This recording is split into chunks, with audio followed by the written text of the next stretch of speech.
अब हम लोग बात करेंगे रिप्रेजेंटेशन ऑफ वेक्टर के बारे में। ठीक है, कैसे रिप्रेजेंट करते हैं वेक्टर को।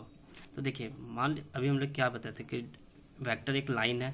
तो वेक्टर एक लाइन है जिसका डायरेक्शन, इसका पॉसिबल डायरेक्शन क्या है, एक इधर जा सकता है, एक लाइन इधर जा सकता है। मान लीजिए इस लाइन का पॉसिबल डायरेक्शन इस डायरेक्शन में, इस डायरेक्शन में।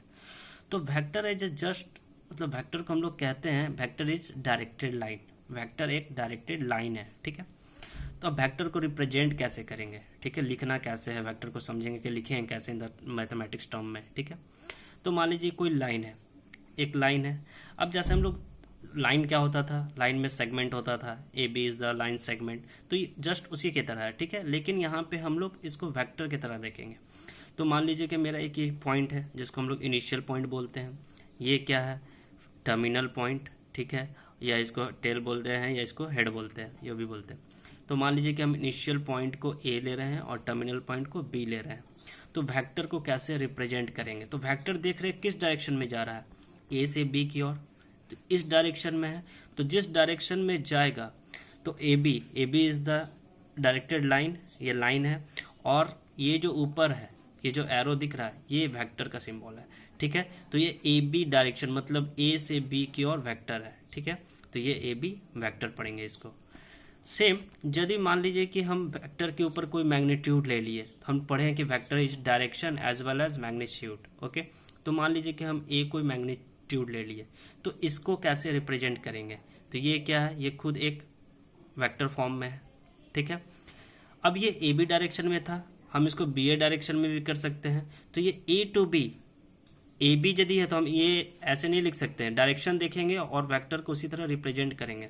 तो यहाँ पे देख रहे हैं बी ए है, तो बी ए को देखिए, ए के ऊपर इसका हेड है, तो यानी ये बी ए डायरेक्शन है, बी से ए की ओर जा रहा है। ठीक है, अब हम लोग मैग्नीट्यूड जानते हैं कि वेक्टर में डायरेक्शन भी होता है और मैग्नीट्यूड भी होता है। तो अब हम लोग मैग्नीट्यूड ऑफ वेक्टर के बारे में डिस्कस करेंगे।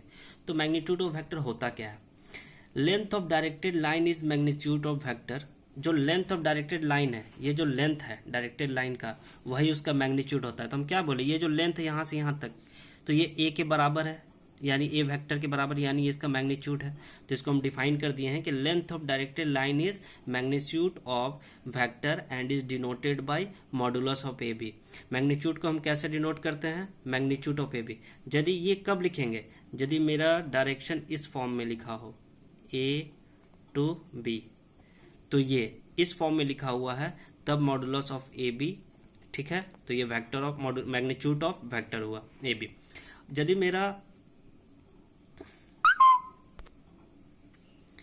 मेरा मैग्नीट्यूड इस फॉर्म में है, ठीक है, मैग्नीट्यूड दिया हुआ है ए और यहाँ पे ए बी है, इसका लेंथ ही दिया हुआ है, ए बी नहीं है, यही लेंथ है। तो मेरा क्या होगा, magnitude of vector mod of A. ठीक है, तो हम लोग रिप्रेजेंट करेंगे। जब तक लाइन को रिप्रेजेंट करना या वेक्टर को रिप्रेजेंट करना नहीं सीखेंगे तो मैथ को कैसे बनाएंगे। तो पहले हम लोग लिखते हैं, फिर इसको समझते हैं, सीखते हैं, तब ना मैथ बनाते हैं। इसलिए पहले हम लोग इसको रिप्रेजेंट करना सीखेंगे कि रिप्रेजेंटेशन ऑफ वेक्टर कैसे करते हैं। तो ये समझ में आ गया आप लोगों को।